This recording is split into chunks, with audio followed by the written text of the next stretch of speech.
प्यारे बच्चों, आज मैं आपको कृदंत प्रत्यय में जो बचा हुआ प्रत्यय था, जो कि मैं पिछले वीडियो में बताया था, उसके पास बात जो बची हुई है, आज मैं उसको बताने जा रहा हूँ।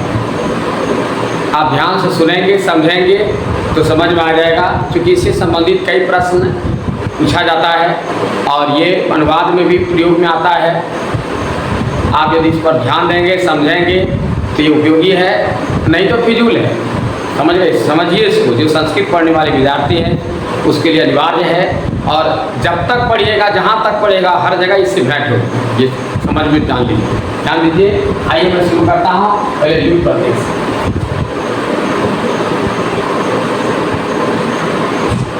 ल्यूट प्रत्यय, इसका पहचान है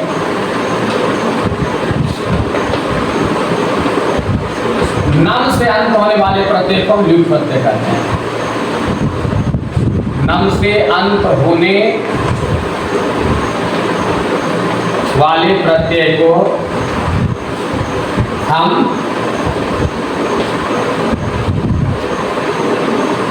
ल्यूट प्रत्यय कहते हैं। जैसे पठ जोड़ ल्यूट, पठनम माना पढ़ाई।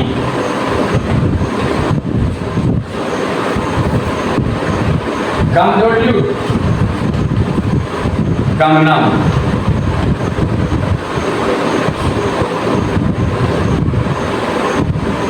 जाना।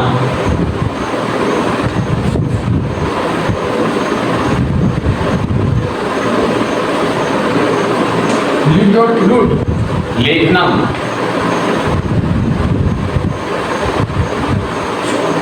लिखना या लिखावट।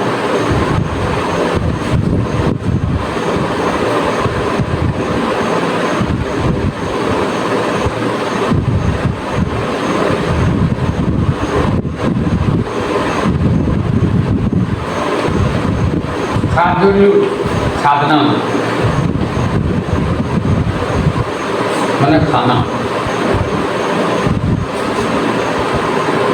इस तरह से ये जो ल्यूट प्रत्यय देख रहे हैं, ये भाववाचक संज्ञा को बनाता है।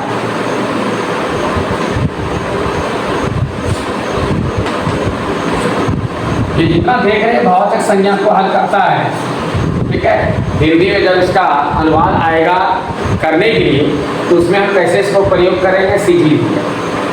आज तक आप जान रहे हैं कि जितना भी शब्दरूप होता है, संज्ञा, सर्वनाम, विशेषण और विशेषण का होता है, न अव्यय का होता है और न क्रिया का शब्दरूप होता है। ये तीनों का होता है, संज्ञा, सर्वनाम, विशेषण। लेकिन यदि कभी कभी क्रिया का भी जरूरत पड़ जाए शब्दरूप का, कहिए जब होता ही नहीं है सर, तो जरूरत कैसे पड़ गया, तो सुनिए जरूरत कैसे पड़ता है।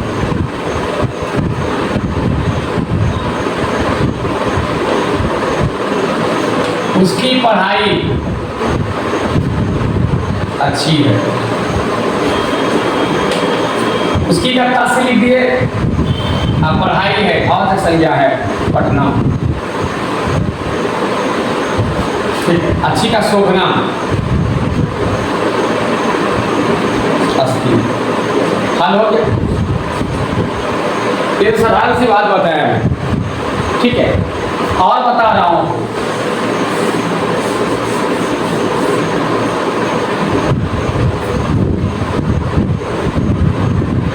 वे सब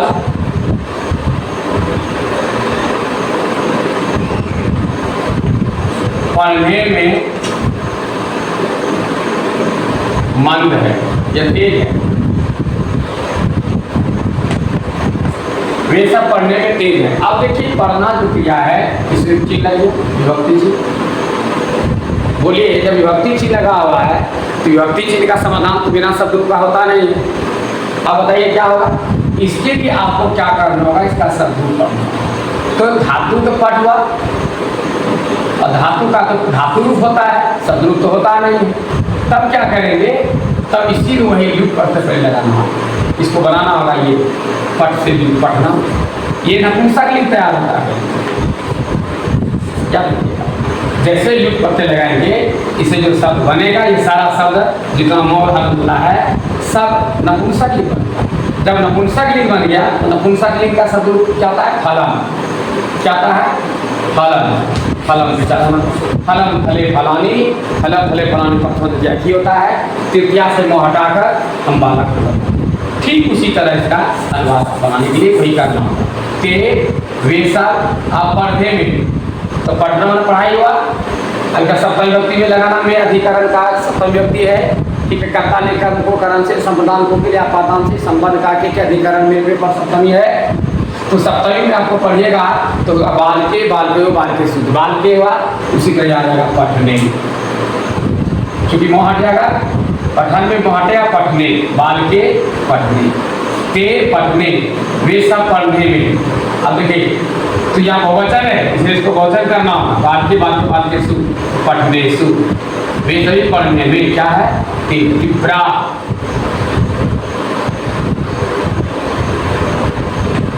संधि, अस्थि अर्थात संधि केवल आए रहे तो आज धातु पढ़ना होगा, मुख्य क्रिया नहीं है, पढ़ता है, खाता है, जाता है, यदि उसके साथ रहता तो है का कोई अनुवाद नहीं होता, लेकिन अकेला है रहे और धातु को लट लगा कर पढ़ेंगे, हाथ है दिया तो तंग लगा तो सहतौते तो तीता अंति अस्थि सता संधि ते पढ़ने से तीव्रा संधि पढ़ने में, ठीक है। या मेधावी शक्ति, मेधावी भी लिख सकते हैं, मेधावी न तेज होता है, मेधावी शक्ति। इस तरह से इसका अनुवाद में भी काम आता है। तो पहचान बता दिए, नम सत्य पद लुट प्रत्यय कहते हैं जिस क्रिया से संबंधित कोई भी शब्द है जिसके अंत में नाम है, समाज नाम उसमें लुट प्रत्यय लगा। यदि आप पूछे कौन सा प्रत्यय है तो लुट प्रत्यय का नाम बोलेंगे, ठीक है। और यदि कहते पाठ जो लुट क्या होगा तो पढ़ना न लगा देना पीछे, ये दोनों चीज आपको बता।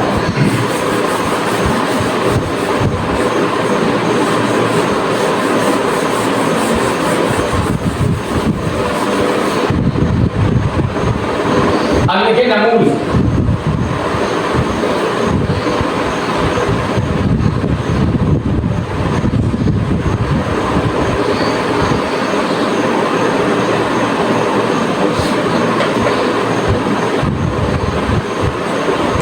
आम संत होने वाले प्रत्यय को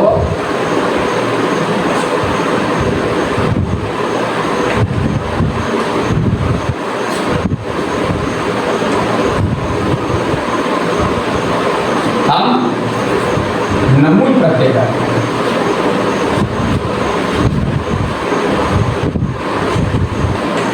जैसे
पाद नमूल पानम,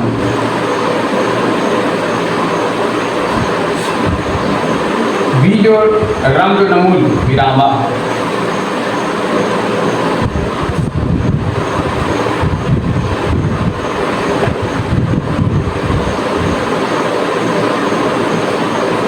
दा जो नमूल दायम,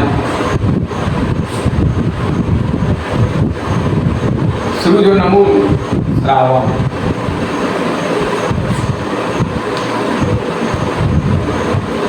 ये पांच नमूल पायम हो। इसका मतलब हुआ पी कर, विराम कर, विरामन आराम, कायम दे देकर, श्रावण सुन सुनकर। यदि रिपीट किया हुआ इस तरह का अनुवाद में जरूरत पड़ जाए, वह पी कर खेलता है, वह पी कर बोलता है, वह खाकर आराम करता है, वह दे देकर हंसता है, वह सुन कर रोता है। इस तरह का कोई वाक्य है तो उसमें नमून प्रत्यय का ही प्रयोग करें। ठीक है, तो नमून प्रत्यय किसको कहते हैं? आम से अंत होने वाले प्रत्यय को नमून प्रत्यय। देखते हैं सामने आम है, ये एक आम है, खाली आम है, आम है। ठीक है, याद रखना। और ये इसे य का आगमन कहीं कहीं होता है, यहाँ पर है, यहाँ पर है, और यहाँ हर्षु का ग्रुप आ रहेगा तो गो का आगमन होगा। और यदि आकार रहेगा तो क्या होगा? य का आगमन। याद रखिएगा, ये आपका नमून प्रत्यय था। अब आइए हम यक प्रत्यय के बारे में बताते हैं।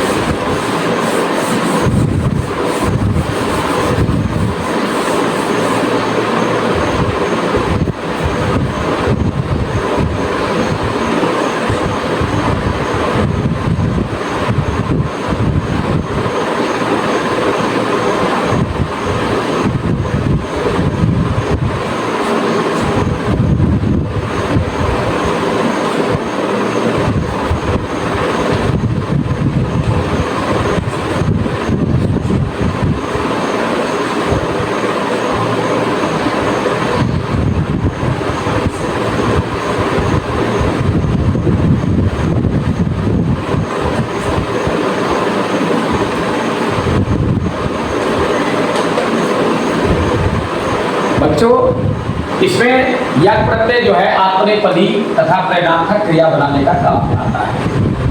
यक प्रत्यय किसको कहते हैं? यक में क का लोप हो जाता है। ठीक है, इसमें य का आगमन होता है। यह कर्मवाच्य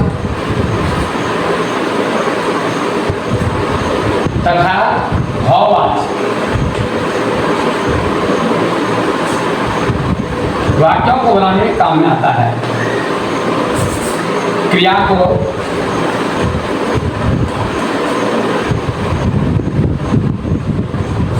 बनाने के काम में आता है।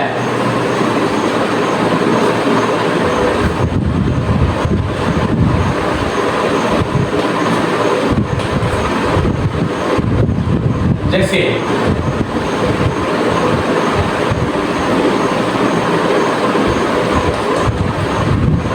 भूजोड़ या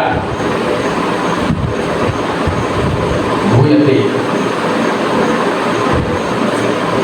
ठीक है, दादो या दियते।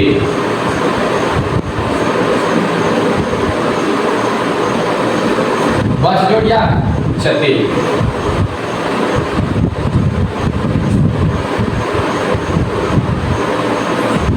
गम जोड़ या गम्यते।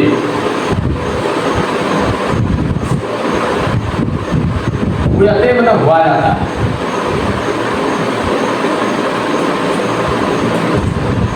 दियते दिया जाता है। उच्चते कहा जाता है।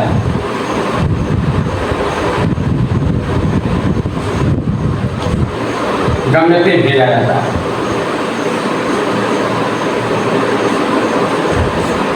मैंने भी कहा कि आत्मनेपदिता प्रश्न ये प्रयत्न क्रिया बनाने के काम में आता है। आत्मनेपदी क्या है?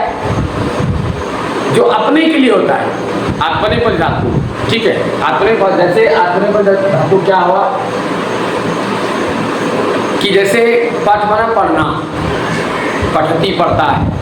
ठीक है, आत्मनेपद हो जाएगा पठ्यते, तो वह यक प्रत्यय लग करके बनेगा। ये यक प्रत्यय लग करके ही पठ्यते पढ़े जाते हैं। गम्यते भेजे जाते हैं। ठीक है, उच्चते बोले जाते हैं, कहे जाते हैं। श्राव्यते सुने जाते हैं। ठीक है, लिख्यते लिखे जाते हैं। जैसे उदाहरण के लिए राम चंद्रमा देखता है, ये तो कर्तृवाच्य हो गया। राम के द्वारा चंद्रमा देखा जाता है, तो देखा जाता क्या होगा? दृश्यते होगा। तो पश्य जोड़ यक पत्ते ले, जैसे दृश्यते होगा उसमें ते हो गया, समझ जाइए योग आगमन हो गया, तो वह यक पत्ते हो गया। यानी ये कर्मवाच्य बनाने में, भाववाच्य बनाने में काम करता है। भाववाच्य क्या हुआ? जैसे उससे अब खाया नहीं जाता, उसे देखा नहीं जाता, उसे पढ़ा नहीं जाता, तो ये सारी क्रियाएं इसमें जो यूज हो गया है, प्रयोग किया गया है, वो सब कर्मवाच्य और भाववाच्य में क्रिया बनाने में काम आता है। जैसे आप देख रहे हैं, अब मैं वाक्य द्वारा इसको समझा रहा हूँ, समझ लीजिए क्रियात्मक क्रिया क्या हुआ, इसको समझिए, इसको नहीं बताया। जब कर्ता कोई काम स्वयं ना करके दूसरों से करवाता है तो प्रेरणात्मक क्रिया कर रहा है।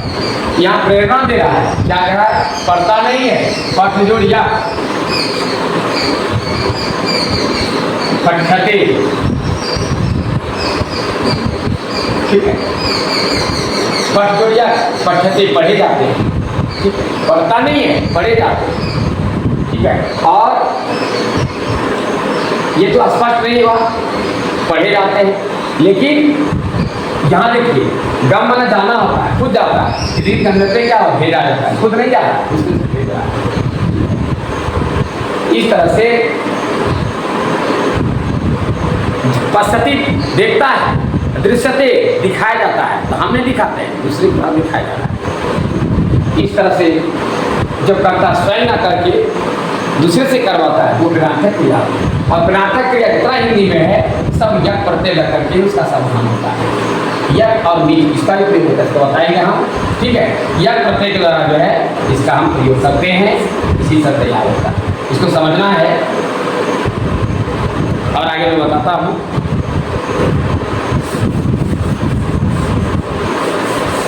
इसमें योग का आगमन होता है, ध्यान रखिए।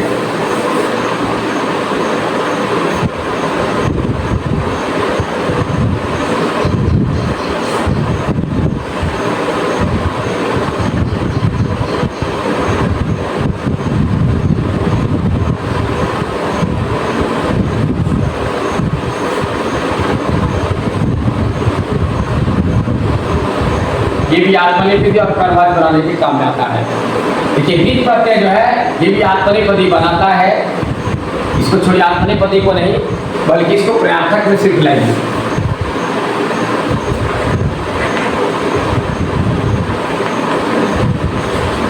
इसको प्रयार्थक समझिए, प्रयार्थक क्रिया में सिर्फ काम इसका लाया जाएगा, ठीक है।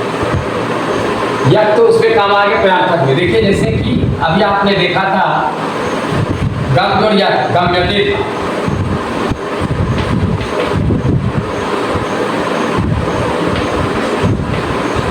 ठीक है, भेजा जाता है।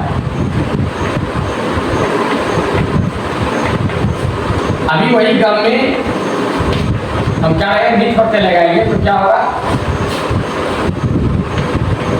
गम्यते, गम्यते, गमयते, इसका भी अर्थ हुआ भेजवाया जाता है, भेजवाया जाता है। अब देखिए दोनों में क्या अंतर है? एक में भेजा जाता है और एक में भेजवाया जाता है, दूसरों से करा है, ठीक है। दोनों मिलता जुलता अर्थ है, लेकिन दोनों के बनावट में अंतर है। दोनों में योग आगमन होता है, यही दोनों में अंतर। ये प्रार्थक क्रिया काम कर रहा है और ये भी काम कर रहा है, भावार्थक ये भी काम कर रहा है, ये भी कर रहा है, दोनों काम करता है, ठीक है। कर्मवाच्य बनाना है, जैसे राम के द्वारा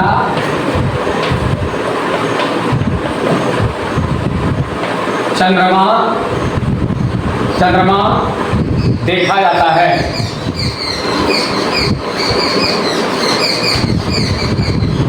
तो क्या कहा रामे फिर क्या रहेगा? चंद्र। अब देखिए दृश्यते देखा जाएगा, यहाँ पर आपका योग आगमन हुआ, बीज प्रत्यय लगा, ठीक है। और यदि आप उसको लगाते हैं तो इसका दर्शयति दिखलाता है। ये यक प्रत्यय से हो गया आपका दृश्यते दिखाया जाता है, याद रखिए यक प्रत्यय, यक प्रत्यय से होगा दिखाया जाता है, और दर्शयति दिखलाता है ये बीज प्रत्यय से। दर्शयति दिखलाता है, दृश्यते दिखाए जाते हैं गम्यति, यानी ये आत्मनेपदी आया, ठीक है। कर्मवाची के लिए आया, ठीक है। और प्रेरणात्मक क्रिया के लिए आपको निज प्रत्यय का याद रखिएगा। प्रेरणात्मक क्रिया के लिए निज प्रत्यय और जग प्रत्यय का आत्मनेपदी और कर्मवाची, ठीक है। ऐसे काम सभी लोग कर लेता है जहाँ तहाँ, लेकिन मुख्य रूप से यह का जो काम है आत्मनेपदी और कर्मवाची के लिए, और इसका मुख्य रूप से प्रेरणात्मक क्रिया के लिए होता है। पहचान दोनों में योग का ही आगमन होता है, एक में संयुक्त हो जाता है यज्ञ में, ये संयुक्त इसमें नहीं होता है, यही ध्यान रखना है। देख रहे हैं यहाँ संयुक्त है, यहाँ संयुक्त नहीं है। उसके बाद है एक सन प्रत्यय।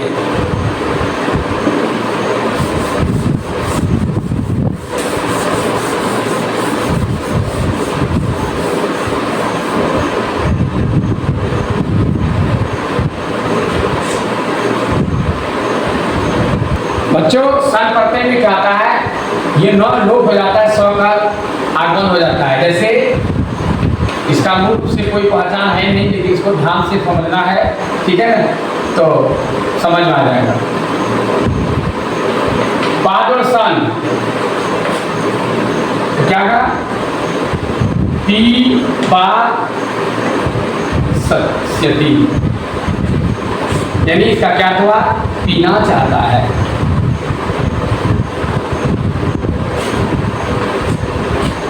पीना चाहता है, पिपास्यति, यानी ये स्व का जो है मूर्धन स्व का आगमन, जिसमें आप मूर्धन स्व का क्या अलग से आगमन है, समग्र उसको सन प्रत्यय लगा है, इसका पीना चाहता है, ठीक है। उसका लगा है भुजोर सन, भूभूष्यति, यानी भेजना चाहता है।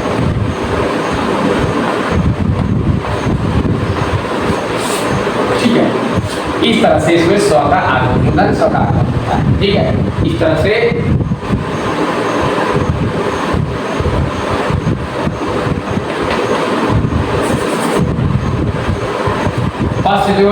सन क्या था, परिदृश्यते,